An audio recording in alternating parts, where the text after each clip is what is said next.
আদিত্য নারায়ণ কি কোনো গুপ্তধনের সন্ধান দিয়েছেন এই সংকেতে? কেন? রয়্যাল বেঙ্গল রহস্যের পর সন্দীপ রায়ের পরিচালনায় শুরু হতে চলেছে তারিণী খুঁড়ো। সত্যজিৎ রায়ের 3টি গল্প, ব্রাউন সাহেবের বাড়ি, অনাথবাবুর ভয়, লখনৌয়ের ডুয়েল এবং শরদিন্দু বন্দ্যোপাধ্যায়ের গল্প ভূত ভবিষ্যৎ নিয়ে তৈরি হচ্ছে সন্দীপ রায়ের নতুন ছবি তারিণী খুঁড়ো। 3টে গল্প নেওয়া হয়েছে। 2টো গল্প তো ডেফিনেটলি ফাইনাল আছে। একটা হচ্ছে ব্রাউন সাহেবের বাড়ি আর লখনৌয়ের ডুয়েল আর অনাথবাবুর ভয়। আর শরদিন্দু বাবুর যে গল্পটা সেটা হচ্ছে ভূত ভবিষ্যৎ।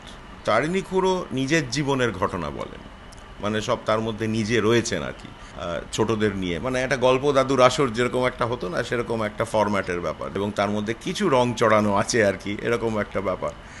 নাম ভূমিকায় অভিনয় করেছেন পরাণ বন্দ্যোপাধ্যায়, অন্যান্য ভূমিকায় দ্বিজেন বন্দ্যোপাধ্যায়, শাশ্বত চট্টোপাধ্যায় সহ অনেকে।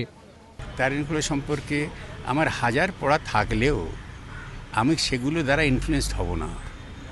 শুধুমাত্র ওই স্ক্রিপ্ট, তার যে চৌহদ্দি, সেইখানে ও যে ছবি এঁকেছে সেই ছবির উপরে বেস করে আমি গড়ব নতুন চরিত্র। আগস্টে শুরু হচ্ছে শুটিং, যার বেশিরভাগ অংশই হবে আউটডোরে, জানিয়েছেন পরিচালক। ছবি দেখা যাবে বছরের শেষে। 4টি গল্প নিয়ে সত্যজিৎ রায়ের কাহিনী এবং শরদিন্দুর কাহিনী অবলম্বনে এই তারিণী খুঁড়ো কতটা দর্শকদের ভালো লাগায় এখন তারই অপেক্ষা। ক্যামেরায় রোজারিওর সঙ্গে মনোজিৎ সরকার, এবিপি আনন্দ, কলকাতা।